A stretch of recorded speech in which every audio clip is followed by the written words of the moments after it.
really is a laugh. Try to remember Newsweek calling George H.W. Bush a wimp. Bush was the youngest fighter pilot in the U.S. Navy, World War II. I don't know how many close combat missions he shot. He was shot down in the Pacific. Until very recently, he used to celebrate his birthday by jumping out of airplanes.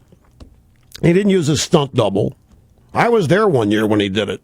So the year I met Gorbachev, a year that birthmark of Gorbachev's ended up on my forehead for a day. That was in Houston. I mean, it really is a stretch to call Romney women, to throw me in there. I don't give Romney orders. I'll tell you, folks, what this really is all about is something we started discussing last week, is the effort to suppress Romney voters. That's all they can do. That literally is all they've got. And James Carville, in the Weekly Standard, it's been reported, a fundraising email. It was sent out by the Democrat Congressional Campaign Committee. And Carville had a serious warning. He said, we're going to have to go through hell and high water to win that damn thing. We have to go through hell and high water. And the remedy, of course, is to send more money to the Democrats. And I wish I had good news for you. I want to tell you that President Obama has a second term in the bag. I want to tell you that the Koch brothers are giving up their plot to buy this election. But it's not, and we're going to go through hell and high water. They have nothing they can do. They've got nothing they can do to promote Obama. Nothing about his record, as you know. So they really can do nothing more than try to suppress elements of the population that are going to vote for Romney. I mean, even Dan Rather, this Wimp business, Beltway Confidential. Dan Rather went to his Facebook page to complain that the presidential race is flat. It's uninteresting, and it's even boring.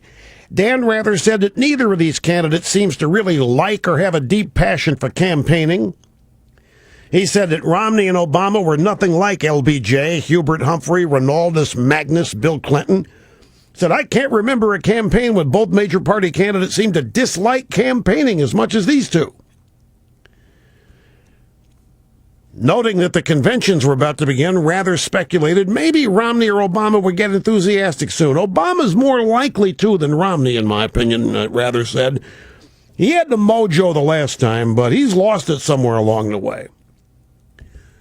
So Dan Rather concerned, and Obama has lost the mojo. Carville concerned.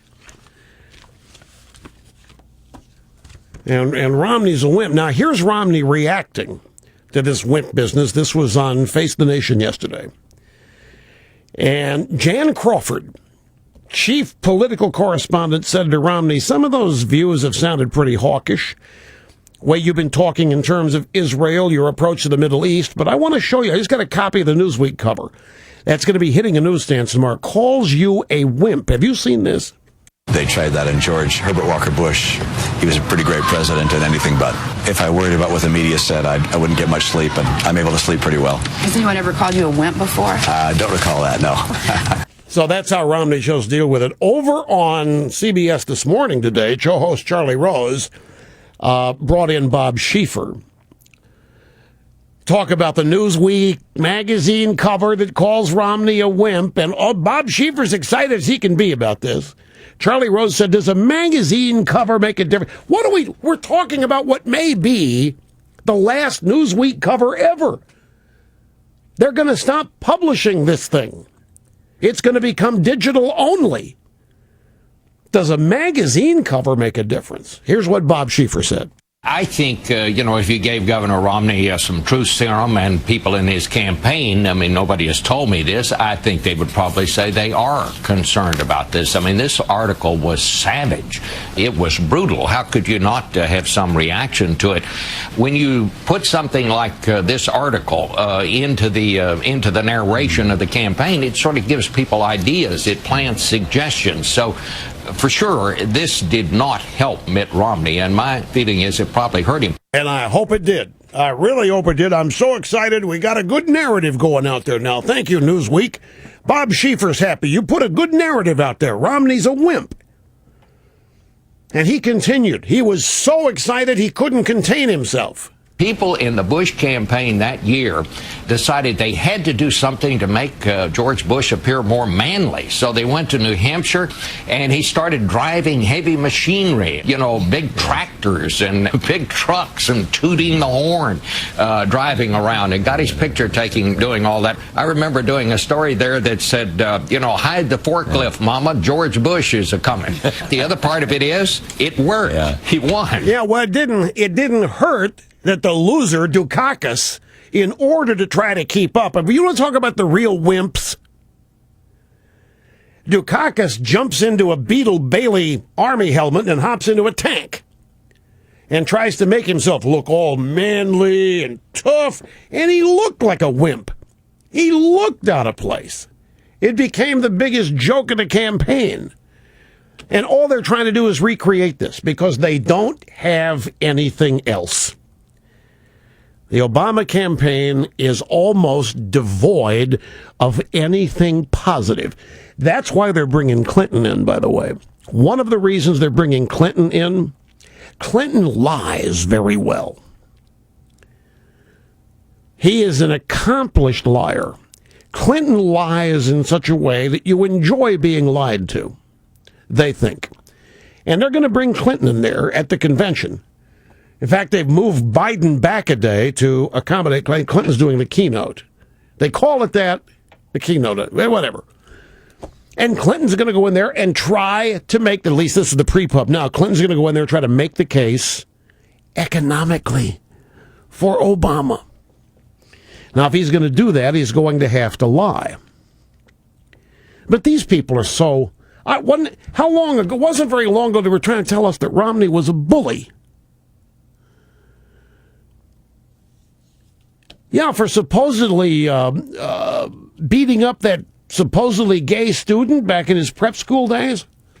Remember that?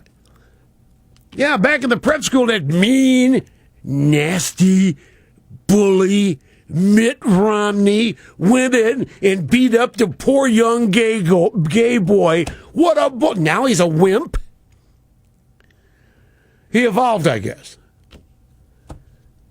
They're just all over the... Look, as I say, folks, I honestly, sometimes I get fed up even having to mention this stuff. But they put it out there, and it's wise to try to refute it at some point. There's other news. Rasmussen, hope for the future generations reached an all-time low. I mean, this is an accurate portrayal of this country with Obama running it. Just 14% of the American people think today's children will be better off than their parents.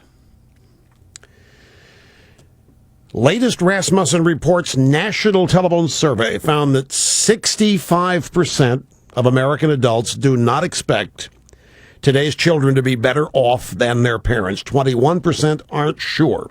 It's a survey of 1,000 adults nationwide conducted July 22nd and 23rd by Rasmussen Reports. Margin of error plus or minus 3. It's the lowest ever. 65%. That is an illustration of just how much liberalism has sucked the hope out of the American people. And that's what they continue to do. That's the only thing they've got to do in their campaign, is try to dispirit you, take away any hope that it can get any better. Ain't anybody can do any better than Obama. Anybody who's going to try is lying to you. And by the way, it's pretty damn good considering where the rest of the world has it. You better learn to like this.